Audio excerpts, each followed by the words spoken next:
वो बाण चलाया तो वो बाण भोलेनाथ जी के मस्तक में जाकर के लगा, जिससे कि उनका ध्यान समाधि की ओर से हट गया। देखते ही देखते भोलेनाथ ने क्रोध की ज्वाला से कामदेव को जला करके राख कर दिया। कामदेव की पत्नी रति को जब यह मालूम हुआ तो रति रोते बिलखते भोलेनाथ जी के समक्ष आई। तो भोलेनाथ ने कहा कि रति जो होना था वो हो चुका। तो रति कहने लगी कि मैं कैसे रहूंगी, और एक पति के बिना एक पत्नी अधूरी होती है, और वो कैसी? नैया सोनी सोनी है पतवारी के बिना, तैसे दुल्हन सुनी सुनी है भरतारी के बिना।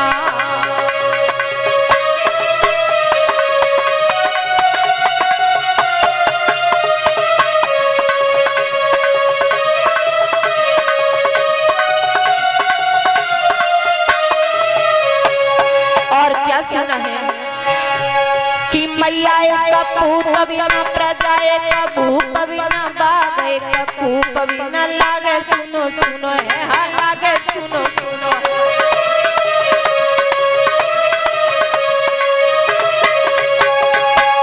यदि एक माँ है और उस माँ पर कोई पुत्र नहीं, वो माँ सुनी है।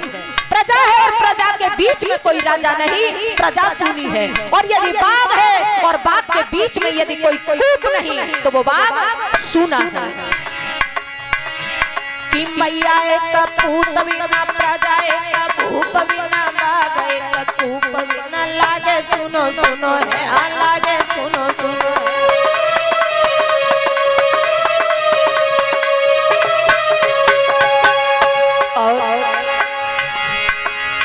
छतरी सुनो सुनो है,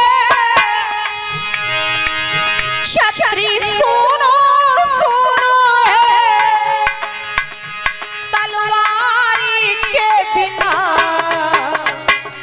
तैसे दुल्हन सुनी सुनी है श्रृंगार के बिना।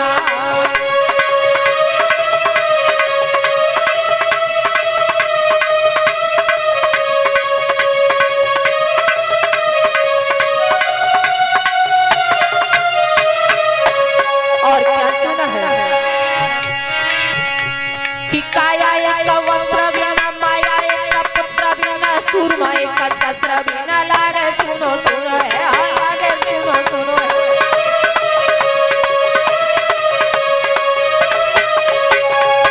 यदि काया है, काया के ऊपर वस्त्र नहीं, काया सुनी है।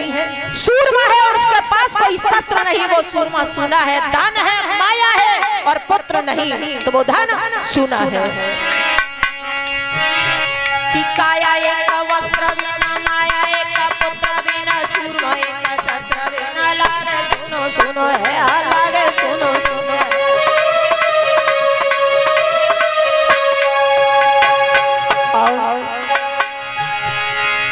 प्राणी सुनो सुनो है, प्राणी सुनो सुनो है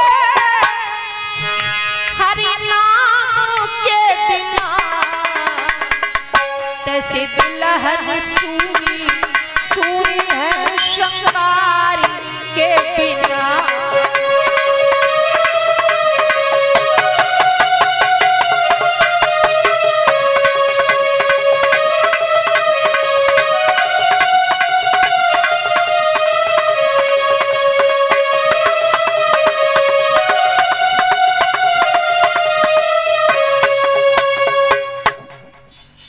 रति का रो रो करके बहुत बुरा हाल है। तो भोलेनाथ ने कहा कि रति आप विलाप न करो, आज के बाद तुम्हारा पति अनंग नाम से पुकारा जाएगा और शरीर सहित द्वापर युग में प्रद्युम्न नाम से तुम्हारा पति तुम्हें प्राप्त हो जाएगा। रति को विदा किया।